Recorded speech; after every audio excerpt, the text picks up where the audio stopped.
트럼프 당선 이후 80K를 넘어버린 비트코인, 모두가 환호하고 있는 불장이 찾아온 모습인데요. 하지만 누군가는 비트코인의 하락장을 준비하고 있습니다. 네, 안녕하세요, 코인아이입니다.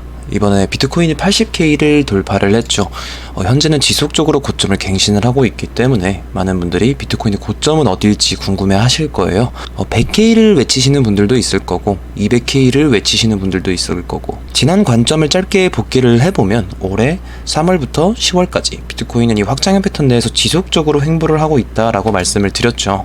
이건 제가 3월부터 10월까지 계속 말씀을 드려서 좀 지겹다라고 느끼시는 분들도 꽤 있었을 텐데요. 저도 이렇게까지 길게 횡보를 할지는 몰랐거든요. 그래도 핵심적인 내용은 이 패턴만 이제 돌파를 해주면 그때는 신고점을 갱신을 할 거다라고 말씀을 드렸었고, 패턴 상단인 69K까지의 상승, 그리고 이 구간을 돌파를 한 것을 확인하고 이 80K 상승까지 말씀을 드렸습니다. 이 60K에서부터 69K까지 상승 과정, 그리고 조정을 주는 타이밍, 그리고 어디서 반등을 할지 이 실시간 관점은 텔레그램을 통해서 남겨드렸었죠. 결과적으로는 여기서 이제 페이크 무빙을 당했습니다. 주봉 기준으로 꼬리를 달고 내려왔고 이 패턴 내에서 마감을 냈기 때문에 저는 그대로 하락이 시작이 될 수 있다라고 봤었거든요. 하지만 대선 이후에 이제 비트코인이 급등을 하면서 주봉까지 뚫어 주었기 때문에 다시 이 패턴 내로 들어올 확률은 매우 적어졌다라고 보고 있고, 이번에 비트코인이 80K를 찍으면서 좀 씁쓸하기는 하더라고요. 이렇게 페이크 무빙만 보여주지 않았더라면 제가 60K에서부터 생각했던 패턴 돌파 후 이제 80K의 상승과 정확하게 흘러갔기 때문에 속상하기는 하지만 결국에는 매매나 제 관점 공유나 제 선택이기 때문에 아쉬워도 어쩔 수가 없다라고 생각을 합니다. 얼른 털고 지금에 집중을 해야 된다라고 생각을 하고 있고요. 그럼 이미 비트코인이 80K를 찍어버렸기 때문에 그 이후의 관점은 어떻게 됐는지 알아보기 전에 이번 영상은 단기적으로 비트코인이 어디까지 상승할 수 있을지에 대한 분석 영상이기도 하지만 이번 상승장에 대한 경고가 들어있기도 하거든요. 그렇기 때문에 비트코인은 호재밖에 없기 때문에 무조건적으로 상승만 할 거야 라고 행복회로를 돌리시는 분들에게 사실 이 영상이 도움이 안 되실 수가 있어요. 하지만 조금 더 현실적으로 이 시장을 바라보시는 분들에게는 이 영상을 끝까지 시청을 해주시면 시장이 급변해도 그에 맞는 대응을 하실 수 있을 거라고 확신을 하고요. 관점 시작하기 전에 구독과 좋아요 그리고 알림 설정까지 눌러주시고 이번 영상도 끝까지 시청해주시면 감사하겠습니다. 우선 단기적으로 비트코인이 어디까지 상승할 수 있을까를 알아봐야 하는데요. 저번 영상에서 말씀드린 비트코인은 미니 확장형 패턴에 갇혀 있었죠. 그리고 미국 대선날 10% 급등, 그대로 이 확장형 패턴의 상단에 도달하는 모습이었습니다. 이런 확장형 패턴의 상단에서 가격이 멈췄기 때문에 돌파를 하지 못한다면 언제든 이 패턴의 하단까지는 하락할 염두를 해두셔야 된다. 하지만 하락장의 시작이라고 생각을 하지는 않고 전고점을 갱신을 하기 전 조정이 올 수 있다고 생각을 했었는데 결국에는 패턴 돌파를 했죠. 저는 이 패턴까지 돌파를 하는 걸 봤기 때문에 조정이 없는 원웨이 상승이 지속이 될 거다라는 생각을 가지게 됐고, 실제로 비트코인이 하락을 해도 이 저항을 받는 패턴에 상단을 돌파를 했기 때문에 하락해도 지지를 받은 모습을 보여주고 있죠. 그렇다는 건 여기서 이렇게 하락을 할 가능성보다는 지지를 받고 상승할 가능성이 더 높다라는 걸 뜻합니다. 여긴 지지 구간으로 작용이 되기 때문이에요.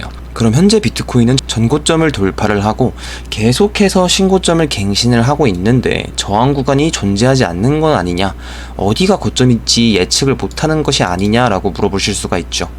맞는 말이기는 하지만 저항 구간이 존재하지 않는 건 아닙니다. 과거 21년 차트를 확인을 해보셔야 하는데요.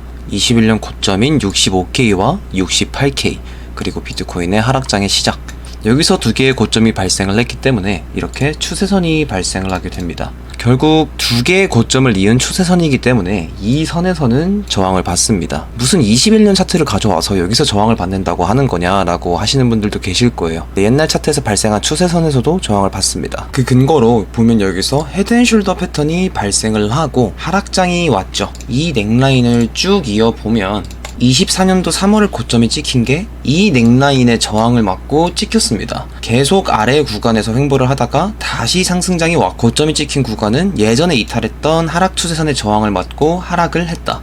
그리고 보면 지금 비트코인도 이때 추세선에 곧 맞닿는 자리죠.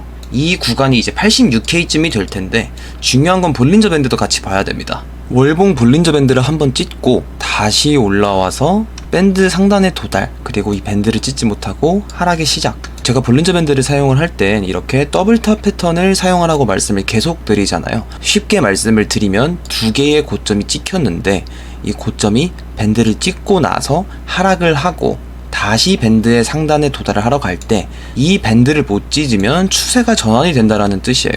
제가 이 볼린저 밴드 때문에 비트코인이 80K에 도달을 할 수 있다라고 말씀을 드렸던 거고요. 한번 찢고 하락을 했고 다시 추세 전환을 했기 때문에 이 밴드의 상단인 80K까지는 충분히 갈 수가 있다.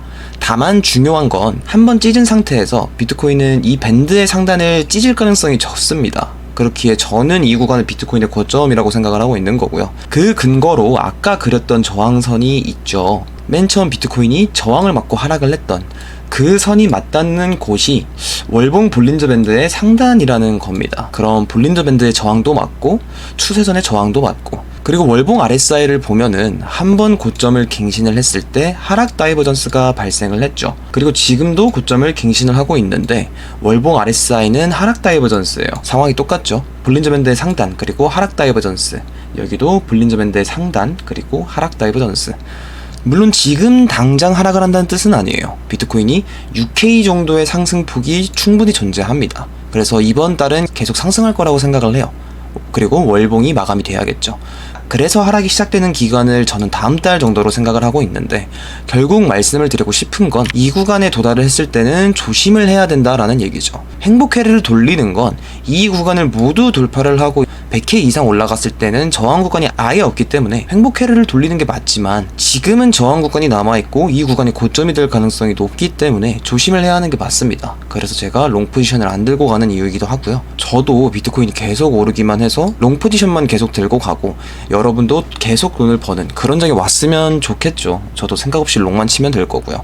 하지만 이런 상승장이 오면, 이런 하락장이 오는 건 모두가 아실 거고, 비트코인이 하락을 하면 결국 비트코인은 사기였다, 이런 말들이 나오면서 온갖 악재를 때려 넣으면서 하락장이 진행이 되잖아요. 하지만 이런 상승장이 왔을 때는 비트코인 불장이 끝나지 않는다라는 생각으로 하락장이 절대 오지 않는 듯한 행동을 한다는 거죠. 언제든 반대의 상황은 생각을 해두셔야 하기 때문에 모두가 환호하고 있는 현재의 장은 조금은 의심을 해봐야 되지 않을까 생각을 하고 있습니다. 물론 본인이 선택을 하는 것이기 때문에 불장이 계속될 거다, 나는 롱만 칠 거다, 알트코인도 롱만 칠 거다 하시는 게 틀린 건 아니에요. 하지만 하락장은 필연적으로 오게 돼 있고, 준비가 안 돼 있다면 결국에는 지금 보고 있는 수익을 전부 돌려뱉거나 오히려 마이너스가 되는 상황이 무조건 오게 돼 있거든요. 그러니까 그에 대한 대비는 본인이 해주셔야 된다라고 말씀을 드리고 싶고요. 결론적으로는 비트코인은 하락 가능성보다는 상승이 지속되면서 고점을 갱신할 가능성이 높습니다. 저도 한 86K에서 87K는 찍어줄 거로 보고 있고, 다만 말씀을 드렸던 것처럼 이 구간은 저항을 받는 위치, 그리고 월봉 볼린저 밴드의 상단, 그리고 이미 더블탑 패턴의 오른쪽도 만들어 주었고, 월봉 하락 다이버전스 발생, 이미 하락장으로의 추세 전환을 암시하는 근거들이 계속 나오고 있기 때문에 저는 다가오는 하락장에 대한 숏포지션을 준비하고 있다라고 생각을 해주시면 될 듯 합니다. 다만 반대로 이제 비트코인이 110K를 넘는 모습을 보여주게 된다면 사실 하락 근거로 볼 수 있는 것들이 거의 없기 때문에 그때는 단기적으로 대응을 해야 된다라고 생각을 해요. 어디가 고점일지 모르고 언제 하락을 해도 이상하지 않기 때문에 저는 이때는 장기적인 관점이 아닌 계속해서 단기적인 관점으로 거래를 하는 게 맞다라고 보고 있습니다. 항상 말하듯이 매매는 반대의 상황도 고려를 해주셔야 돼요. 저도 비트코인이 이 상황에서 저항 구간들을 모두 깨고 돌파하는 거를 생각 안 하고 있지는 않거든요. 그래서 그거에 대한 대응 방법들이나 어떤 식으로 비트코인이 흘러갈 가능성이 높은지는 텔레그램을 통해서 실시간으로 공유를 해드리고 있고요. 영상 편집은 시간이 소요가 될 수밖에 없어요. 어떤 분이 시간이 오래 걸려서 롱숏, 관점 둘 다 만들어 놓고 하나만 올리는 거 아니냐라고 하시는데, 하나 만드는데 최소 3시간은 걸립니다.